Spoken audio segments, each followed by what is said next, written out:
Di çandên bawerî, hunerî û manewî yên civakan de hin enstrûmanên ku bûne remz hene. Di civaka Kurdan de jî tembûr û erbane bûne remzên çandî yên muzîka Kurdî. Her du amûr jî dasta pîroz de tên dîtin û nêzîkatî tê raberkirin. Dibe ku ji bo hin civakan erbane wekî amûreke muzîkê ya ji rêzê bêdîtin. Lê di civaka Kurdan de ev ne wisa ye. Di çanda Kurdî de erbane ne tenê amûreke muzîkê ye. Lewre cihê wê pir girîng e. Ew amûreke ku ji bo nasname, berxwedan û derbirîna giyanî ye. Dema emberê xwe didênê êş, şahî, şîn û berxwedana ku gelê Kurd di seranserê dîrokê de jiyaye, bi rîtmên erbaneyê hatine îfade kirin. Ew di performansên jinan de cihekî girîng digire.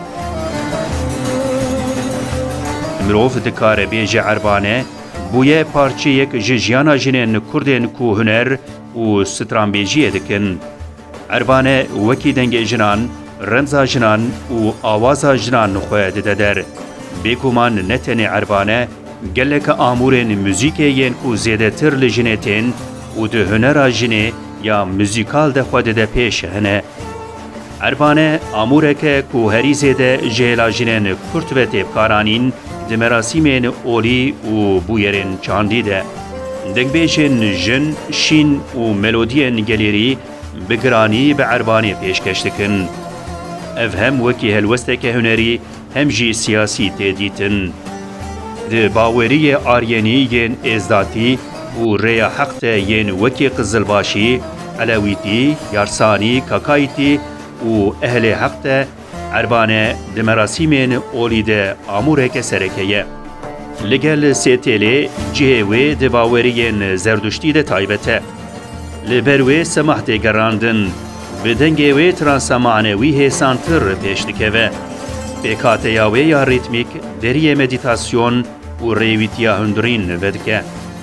Di vê çerçoveyê de bikaranîna erbaneyê pîrozîtiyê jê li enstrûmanê bar dike. Dema emberê xwe didênê gelê Kurd di gelekê cîhan de erbane bikaranîye. Di şînên xwe de jî di şahiyên xwe de jî.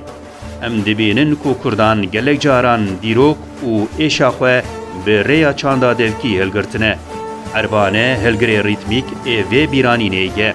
Di dawetan, merasîmên cenazeyan, pîrozbahiyan an rojên şînê de têlê xistin. Ew bîranîna civakê zindî dihêle.